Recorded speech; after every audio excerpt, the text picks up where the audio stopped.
ఇప్పుడు నేను మాట్లాడుతున్న మాటలన్నీ కూడా ఏదో ఆవేశంతోనో లేకపోతే సీటు రాలేదనేటువంటి అసంతృప్తితోనో మాట్లాడేటువంటి మాటలు కావు. నేను మాట్లాడే ప్రతి మాట కూడా ఎంతో ఆలోచనతో ముందు చూపుతోనే మాట్లాడుతా ఉన్నా.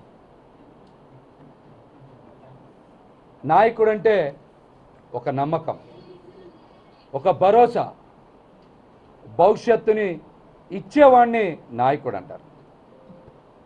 నటించేవాడు ఎప్పటికీ కూడా నాయకుడు కాలేడు. ముఖ్యంగా రాజకీయాల్లో నటించేటువంటి వ్యక్తి ఎప్పటికీ ఎవ్వరికి భరోసా ఇవ్వలేరు. కానీ చాలామందికి నాయకత్వం యొక్క అర్థం తెలియకపోవచ్చు. అది తెలుసుకున్నప్పుడు మాత్రమే రాజకీయ పార్టీలు పెట్టాలి. మేమందరం కూడా పవన్ కళ్యాణ్ గారిని, జనసేన పార్టీని నమ్మి అడుగులు వేశాం. కొత్త తరానికి బాటలు వేస్తారని విశ్వసించాం. వారు ఏం మాట్లాడినా, ఎలా ప్రవర్తించినా రాజకీయాల్లో మార్పు తీసుకువస్తారని, కొత్త తరం నాయకత్వాన్ని ప్రోత్సహిస్తారని, తయారు చేస్తారని నమ్మాం. గుడ్డిగా అడుగులు వేశాం. ముఖ్యంగా యువరక్తం పవన్ కళ్యాణ్ గారు ఏదో చేస్తారని, మార్పు తీసుకువస్తారని 2014లో పోటీ చేయకపోయినా 2019లో పోటీ చేసి ఒక్క స్థానంలోనే గెలుపొందిన 2024లో అద్భుతం జరుగుతుందని, ప్రజలకి మేలు చేస్తారని మేమందరం కూడా ఆశించి భంగపడ్డాం. ఈరోజు జరుగుతున్నది ఏంటో, జరిగిందేంటో మాకెవరికి అర్థం కాక పిచ్చెక్కి మేము జుట్లు పీక్కుంటా ఉన్నాం. కానీ మా నాయకుల్లో మాత్రం స్పందన లేదు. ముఖ్యంగా మా నాయకులు పవన్ కళ్యాణ్ గారు రాష్ట్ర ప్రజలకి, అదేవిధంగా కాపు సామాజిక వర్గానికి, కాపు యువతకి, నాలాంటి కొత్త తరం రాజకీయ నాయకులకి నిస్వార్థంగా ప్రజలకి సేవ చేయాలని వచ్చేటువంటి కొత్త తరం రాజకీయ నాయకులకి ఆయన సమాధానం చెప్పాలి. అలాగే ఇప్పుడు నేను చెప్తున్నటువంటి ప్రతి ఒక్కరు కూడా పవన్ కళ్యాణ్ గారి నిజస్వరూపం కూడా తెలుసుకోవాలి.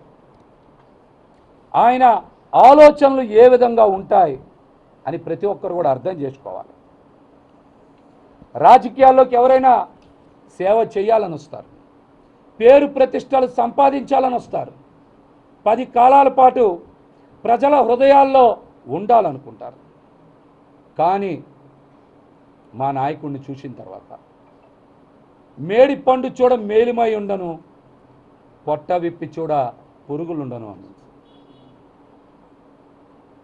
ఎవరైనా రాజకీయాల్లోకి వస్తే ప్రజల కోసం,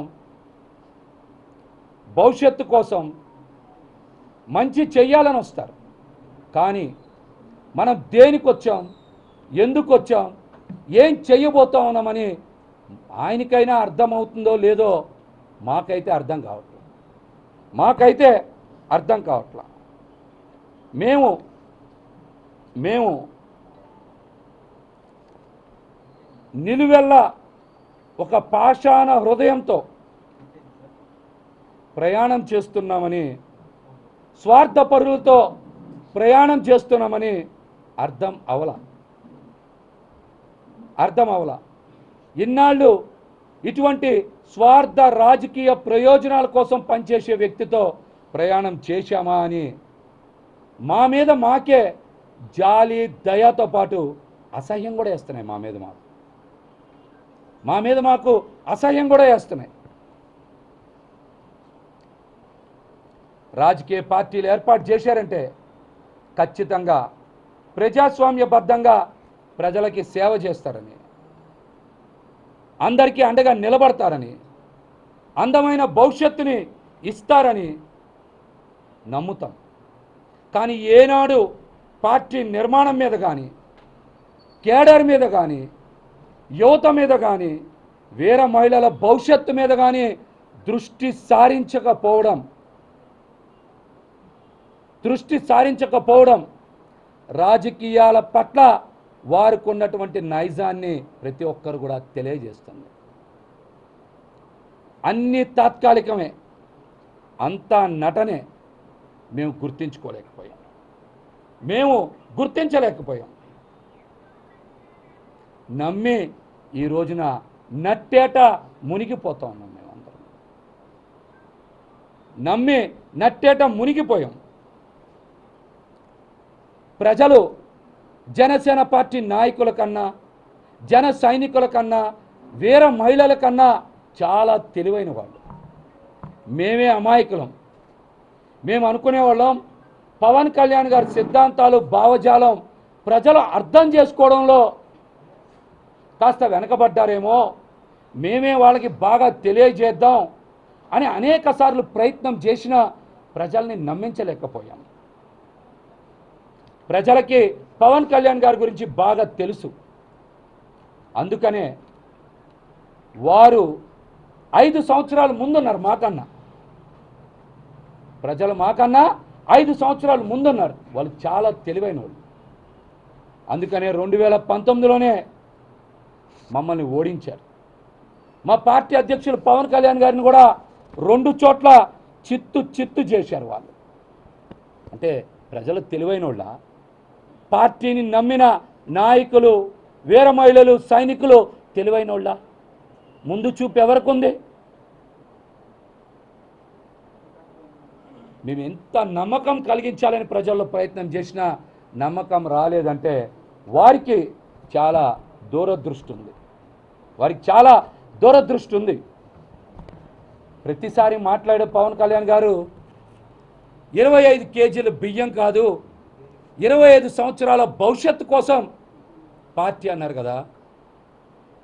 పట్టుమని 25 సీట్లు కూడా ఎందుకు ఇవ్వలేకపోయారు? 25 రోజుల తర్వాత ఈ పార్టీ భవిష్యత్తు ఏంటి కనీసం మీరనే చెప్పగలరా? పదే చెప్పేవాళ్ళు కదా, ఎక్కడ పడితే అక్కడ. 25 కేజీల బియ్యం కాదు, 25 సంవత్సరాల భవిష్యత్తు నేను అందిస్తా అన్నారు. 25 రోజుల తర్వాత జనసేన పార్టీ భవిష్యత్తు ఏంటో మీరు చెప్పగలరా?